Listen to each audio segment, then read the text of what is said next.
Bien, bueno, regresamos en la radio con Aarón Tapia. No son relaciones públicas, es periodismo, y casi nos vamos a convertir también aquí en manicomio. Hay que ponerle camisa de fuerza a unos cuantos aquí que llegaron muy acelerados, llegaron patinando y llegaron como parecía cantina ya la cabina. Pero bueno, ahorita vamos a ver. Cantina pero sin chévere. Cantina pero sin chévere, dice Héctor Contreras. Bueno, Héctor Contreras, presidente de la barra sonorense de abogados, ex subprocurador de averiguaciones previas en el sexenio de Eduardo Burs, y Miguel Sesma, que bueno, además ha sido muchas cosas. Ya no quería que dijera que era director del ISPE, la Academia de Policía, y luego, pero fuiste también ¿cómo es director de información sobre seguridad pública, director de seguridad pública Nogales? Ok, pero el de Nogales es director de seguridad pública o comisario. ¿Cómo es el? En ese momento era dirección. Ya, lo de comisario fue después de una reforma que hubo. Muy bien. Perfecto. Bueno, pues a ver, señores, ¿qué es lo que pasa? 3 días, no es la primera vez, en menos de un año agarrándose a madrazos en una población presa de dos bandos criminales, y las autoridades, pues ni estatales ni federales, las municipales, no vamos a hacer mamones, ¿no? Y ¿qué van a hacer? Pues, ¿no? Pero, bueno, eso se decía 3 días. Hoy en la mañana acaba de publicar son muchos más días. Otro comunicador ahí que siguen los balazos, ¿no? Y ayer estábamos viendo imágenes de que ya había presencia de las fuerzas estatales y de la Guardia Nacional. Pero bueno, ¿qué es lo que pasa? A ver, ya, porque para mí es inconcebible que más de 72 horas, es más, así sean 2 horas, esté toda una población secuestrada entre balazos, y que no pase nada, y luego se van un poquito más para allá en Imuris y queman viviendas, y van como Pedro por su casa en la carretera los criminales, y nadie sale a decir nada. ¿Qué sucede? A ver, Héctor Contreras, empezamos contigo, a ver. Mira, Aarón, estás abordando el tema más álgido, el tema más difícil a nivel nacional, no de ahora. Yo estimaría que esto inició en los 80s y de manera progresiva ha venido aumentando por esa convivencia, que es extraña, vínculo de convivencia que se ha dado entre los servidores públicos de primer nivel a nivel nacional, y de ahí para abajo, y el crimen organizado. Y empresariales, y ciudadanía en general. No debemos pasar por alto que una de las vertientes más importantes del crimen organizado, de la delincuencia organizada, aparte de todas las actividades que conocemos del narcotráfico, del trata de personas, etcétera, etcétera, tenemos la vertiente muy importante de corromper las estructuras, de corromper a los servidores públicos. El crimen organizado tiene su éxito, por decirlo de alguna manera, tiene sus resultados, porque necesariamente hay una colusión entre las autoridades y los delincuentes. Y no me estoy refiriendo a los policías municipales, que eso lo damos por hecho. Estoy refiriéndome a los niveles nacionales, a los niveles estatales del primer círculo, quienes participan en esta actividad. Si estamos hablando que esto inició en el 80, y eso lo pudimos constatar en la serie esa que acabamos de ver de Red Privada, pues han transcurrido 40 y tantos años, y no es ilógico que estemos ahorita en estas circunstancias. Esto era necesariamente lo que tendría que venir a ocurrir, y está ocurriendo. Asentado esto, ¿qué está pasando en Sonora? Lo de Magdalena ha sido un problema de todo el sexenio. Como dijo aquel amigo, esporádico, pero recurrente, ¿no? Entonces, aquí en Sonora ha habido una ausencia total de la entidad federativa Sonora en el renglón de la seguridad pública. Se han dedicado a improvisar, no se cuenta con un programa estatal que la opinión pública, que los ciudadanos nos enteráramos qué estaba haciendo el Estado de Sonora en el problema de seguridad.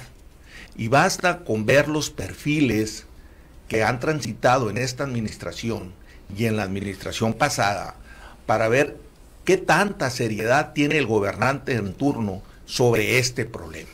Y ha sido de improvisación, ha sido de ocurrencias, ha sido de cuestiones mediáticas, pero realmente no se ha puesto el acento en la prevención y en el combate simultáneo a este flagelo. Y las consecuencias aquí las tenemos. Magdalena está a 180 kilómetros de Hermosillo y a 70 kilómetros de Arizona. Transita por un lado la carretera internacional. ¿Cómo es posible que durante 5 días haya estado Magdalena como si fuera un país, una comunidad en guerra? ¿En dónde están las autoridades? ¿Que no había alguien que actuara en manera inmediata ante esa situación? ¿Por qué tienen que obrar denuncias a través de redes para que las autoridades vayan y cumplan con el deber fundamental, básico, pero es que ni de siquiera brindarle cumplen, ¿no? seguridad? Vuelvan a juntar los casquillos, ya que pasa todo. Efectivamente, pues no. Y luego vienen las mesas de trabajo. No se cumple porque es parte de la simulación, exacto, pues es parte de lo mismo. Realmente el gobierno, la gobernadora Pavlovich, nunca tuvo en su ánimo enfrentar este flagelo con toda la seriedad y con toda la fuerza que el Estado y la Constitución le permite. Muy bien. Miguel Sesma, bueno, dice, estoy de acuerdo, no, bueno, yo estoy de acuerdo por lo menos atinadamente en cuanto a, ni fue tema del gobierno del Estado de Pavlovich, la inseguridad pública, pero pues tampoco lo ha sido de la Federación, ¿no? O sea, es que ninguna fuerza llega ahí, pues, ¿no? Mira, ahorita estamos hablando de Magdalena, una ruta histórica del trasiego de contrabando de todo tipo, de ida y vuelta. Desde ahí hasta acá. Pero es un asunto que está en todo el estado. No voy a ser tan excesivo de que en todas las ciudades del estado, pero en grandes pueblos, en grandes ciudades. Está Obregón, ¿no? En grandes partes, en grandes ubicaciones del estado, sucede lo mismo que Magdalena. Tal vez no tenga la misma relevancia lo que pasa ahí en Nácor y en Onavas, porque no hay una carretera federal por enseguida que le dé la relevancia del caso, ¿no? Yo creo que lo que estamos viendo aquí es una memoria muy corta y selectiva de cómo se ha manejado la seguridad pública. Yo no voy a decir que en los gobiernos pasados se manejó de una manera excelente, pero sí con mucho mejores resultados de lo que tenemos ahora. Y para decirlo de una manera muy gráfica, no lo decía el gobierno de Sonora de la administración pasada, ni la administración de Eduardo Wurz, lo decía el consulado, la embajada, el mismo gobierno federal, de que éramos la frontera más segura del país. Y eso... ¿Para poco les crees a los gringos no, también? A ver, la bueno, embajada, si no vamos a tener referentes y vamos a tener la incidencia como algo que se publica mensualmente, pues hay que remitirnos a la incidencia publicada. Fíjate, en esos mientras años. Nos calificaban aquí como un estado ahí de suma paz, la embajada o Estados Unidos metían armas, ¿no? Con Rápido y Furioso que mataron hasta agentes de ellos. Ese es otro tema y eso no fue en Sonora. Eso fue ya no fue Sonora, pero bueno. En otros estados pero la para República. que pero bueno, a lo que voy es esto. Sí se puede tener una política y una voluntad de contención de este tipo de problemas, pero cuando no hay... Pero sí sería por el trabajo mismo de, a ver, en ese momento quién estaba, Ernesto Munro, el pasado, ¿no? Sí sería, y Carlos Navarro en la fiscalía o era procuraduría todavía, ¿no? Sí sería realmente un trabajo ahí de contención, o era porque todo estaba estable en cuanto a los grupos criminales que tienen sus plazas. Pues desde hace mucho tiempo. Ahora, esto se dice, no sé qué tan, porque yo también esas historias que se hacen de repente, no sé qué tan ciertas sean, pero se habla de que es la salida, el recuperar el territorio, claro, en una parte, ¿no? Es lo que se dice. Pues, las hegemonías, no sé. y es un concepto que acaba de utilizar el presidente, que yo he manejado de hace mucho tiempo y me gustó que lo implementara porque estamos llegando al fondo del asunto. Las hegemonías de los grupos delictivos en ciertos territorios siempre han existido, pero son hegemonías muy temporales a corto plazo, porque el enemigo externo siempre está al acecho de esos territorios, de esas rutas históricas de trasiego, como los enemigos internos que se van creando en el desarrollo de este tipo de organizaciones. Pero si nos ponemos a argumentar que ya no tiene la hegemonía Sinaloa, que se dividió Sinaloa, que ya no son los chapitos, que ahora los aliados que eran del Mayo se están peleando, no vamos a llegar a nada. Exacto. Porque es la misma narrativa de los grupos delictivos como se desarrollan y desenvuelven. No, yo lo que te preguntaba nada más que si era real ese supuesto mucho mejor buen trabajo, o si más bien dependía de que estaba. Yo recuerdo dos eventos con Eduardo Burs, el asunto de Imuris, de la toma de la carretera federal. Recuerdo el asunto con Guillermo Padres de los Carabeo, que se inició de manera coordinada una labor de persecución donde hubo detenidos, donde hubo muertos por parte de los agresores, cosa que pero eliminan a un grupo y dejan a bueno, otro, pero esa es otra historia, estamos hablando de cómo contenerlo. Más un acotamiento. A ver, no fue con Padres. La exterminación de los Carabeo fue con Burs y la llevó a cabo Abel Murrieta. Yo estaba de su procurador. Le tocó a Abel Murrieta en el gobierno de Guillermo Padres, pero se terminó en el gobierno. Bueno, sí, pero físicamente yo me transité. Fue en el gobierno de Guillermo Padres. No, perdóname, yo estaba presente. Bueno, a ver, a lo que voy. Porque uno trata de desarrollar la idea y metes temas paralelos. Aquí lo que está faltando es voluntad política de hacer frente a estas amenazas, a estas actitudes, a estas acciones de terror del crimen organizado por parte del gobierno del Estado y la Federación. Y hay dos causas fundamentales. Por parte del gobierno federal, hay una versión de este presidente para hacer fuerte su tesis de abrazos y no balazos, de enfrentarse a los criminales. Él tiene la idea, él tiene la idea, resulta que el dictador no le gusta. Él tiene la idea de que la estrategia debe ser combatiendo las causas. Yo digo, y muchos analistas dicen, que no es excluyente combatir las causas, como también inhibir estos actos de terror que hacen las organizaciones criminales. Eso por una parte, y eso permea en la actitud de la Guardia Nacional, porque hay un jefe supremo y en este caso es el presidente de la República, y también le pegó a Alfonso Durazo en algún momento porque el que hacía las estrategias era el presidente de la República. La otra causa, el gobierno de Sonora, la gobernadora se escondió debajo de la mesa desde el día 1 de su gobierno y lo hizo con una estrategia para endosar el costo político, porque esa es una estrategia muy priista, de endosar el costo político a Alfonso Durazo, que era en ese entonces posible candidato, y al presidente de la República. Y es una estrategia que nos lleva a la situación donde estamos, donde el Estado se esconde, donde el Estado rehúye a su principal actividad, que es la de brindar seguridad a los ciudadanos, y tenemos pues el problema de que ni la Federación ni el Estado, por las circunstancias que acabo de decir, ven en la confrontación a estos criminales una opción. Ok, ¿no? A ver, nos quedan 6 minutos para que agarren 3 y 3. ¿Qué se debería hacer? ¿Cómo debe enfrentar el nuevo gobierno del Estado? Yo no comparto ese criterio y eso socorrido principio que dice es que no hay voluntad política.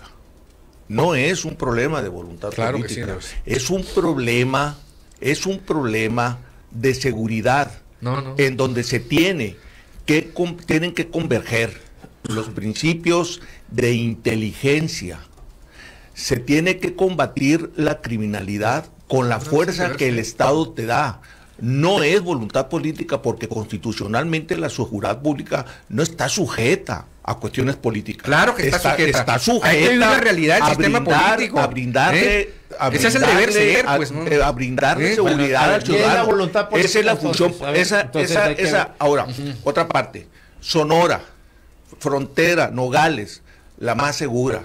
Eso es un mito, por favor, hombre. No, ahorita totalmente. En Nogales, ahora y siempre. Lo que pasa que hoy en Nogales hay otros grupos, más de uno, y antes estaba solamente un grupo, y por eso había cierta cantidad. Eso es una la hegemonía. No, sí. El narcotráfico en Nogales, el narcotráfico en Sonora, no es de 6 años. Lo del narcotráfico no es de vigencia esporádica. Caborca, las raíces de Caborca tienen más de 30 años con la misma familia. No es de ahora. Las rutas de narcotráfico en Sonora tienen 100 años desde los chinos. Bueno, con el opio de por decir Sinaloa. algo, pero no se sabía. Entonces, aquí el punto de la seguridad, sí es cierto, convergen cuando menos la federación y las entidades federativas. Totalmente de acuerdo. Nada más que en principio, en términos del artículo 79 constitucional, fracción segunda, es obligación de la entidad federativa del Estado de Sonora enfrentar el problema. Y en el caso de Sonora no se ha hecho, porque se tomó una decisión de poner personas afines a los partidos y afines a la postura de cada quien, pero no se buscó al más capacitado, al más experto, al más conocedor. Esas no son las reglas que prevalecen.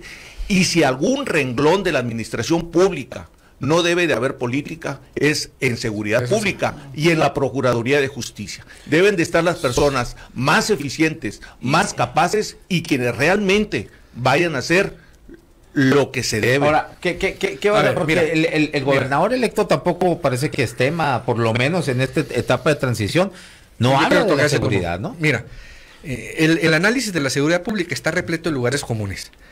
Y yo creo que ahorita Alfonso Durazo tiene una gran oportunidad, porque ya tiene una autonomía política, ya el presidente no es su patrón, él no es empleado del presidente, tiene la gran oportunidad de diseñar una estrategia para Sonora de seguridad pública. Todo lo que dice el presidente se puede llevar a cabo, pero no es excluyente el combatir las causas con el combatir estas oleadas de violencia.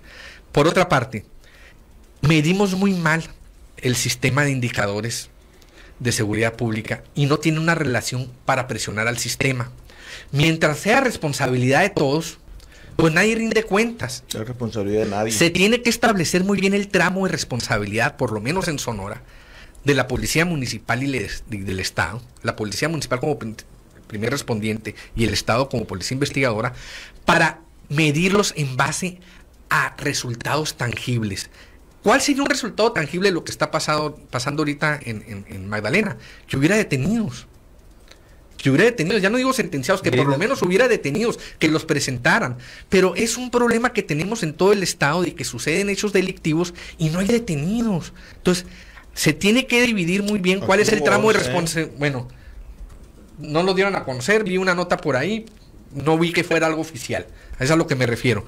A lo que voy. Se tiene que hacer un sistema de seguridad pública en el estado, establecer cada tramo de responsabilidad, cómo los vamos a medir, y ahí sí entrar la sociedad civil, pero de verdad, no como hemos tenido últimamente, que son puro comité de aplauso, para exigir que ese componente del sistema de seguridad del estado que no esté dando resultados, pues sea destituido. Y ahí es un gran paso que se debe dar, es una gran oportunidad que tiene Alfonso Durazo. Yo creo que se tiene que hacer cosas diferentes a las que se han hecho, y pues vamos a ver si trae las ganas. Pues sí, cosas diferentes, ya lo sabes, pero trabajar distinto, pero ¿no? ¿cómo qué? ¿Qué es lo que se Mira, nos queda un minuto? Mira, hay una parte que comenta aquí el licenciado. El Comité Ciudadano de la Seguridad Pública, de acuerdo con la propia ley, está integrado por integrantes de las cámaras nada más. Las cámaras empresariales. Sí, sí. Pero ¿y en dónde están las universidades? ¿Y dónde están los académicos? ¿Y dónde están los ¿dónde están las víctimas? Claro, ¿dónde están las madres y los mismos? buscadoras? Tenemos que tener un comité que realmente cumpla con su función de proponer al mejor perfil o a la mejor terna, y que el gobernador de ahí proponga al estado. Eso sería, en principio, que haya una autonomía. ¿Para qué? Pues para que no sean a modo los nombramientos, porque las respuestas en sus resultados las tenemos de forma inmediata, que son... No hay consecuencias en los resultados. Así es, o sea, son totalmente el servicio negativos. de seguridad pública, la motivación, el fundamento por lo que se creó el Estado, no lo está haciendo este gobierno, y no hay responsables. Tenemos que iniciar un sistema donde hay indicadores que le duelan y presionan al mismo sistema, para que las personas que no estén haciendo su trabajo sean removidos de su cargo. Sí, pero también hay otra parte, licenciado. A ver, hay omisiones gravísimas que todo el mundo sabe que se cometen por parte de los titulares de esos espacios, y no pasa absolutamente nada. O sea, también esa parte tiene que venir, no nomás destituirte, también tiene que venir la sanción correspondiente, porque al rato nos encontramos que los que están al frente de esas dependencias aparecen de la noche a la mañana en una mansión en los lagos o aparecen en otro espacio con una situación económica muy distinta a la cuando llegaron, habla de los funcionarios y no pasó absolutamente. De los funcionarios, estamos hablando aquí en este caso particular del tema Procuración de Justicia y Seguridad Pública. Ok, Carlos Navarro, ¿no? Vive ahí en los lados, vaya. Bueno, yo no estoy diciendo su nombre. No, pero yo sí, yo sí. Que no se te afloje, Fede, yo sí lo digo. Muchas gracias. Pues aquí le mando un mensaje al gobernador electo, podíamos tener al fiscal general y al secretario de Seguridad Pública aquí, con estos personajes. Pues bueno, muchas gracias Héctor, gracias Miguel. Esto fue en la radio con Aarón Tapia, no son relaciones públicas, es periodismo y una que otra locura como acaba de ver. Y bueno, nos despedimos y mañana nos vemos y nos escuchamos a las 12 del día aquí 95.5 FM, la Zoom, la radio alternativa del desierto. Gracias. Saca el butano, pues.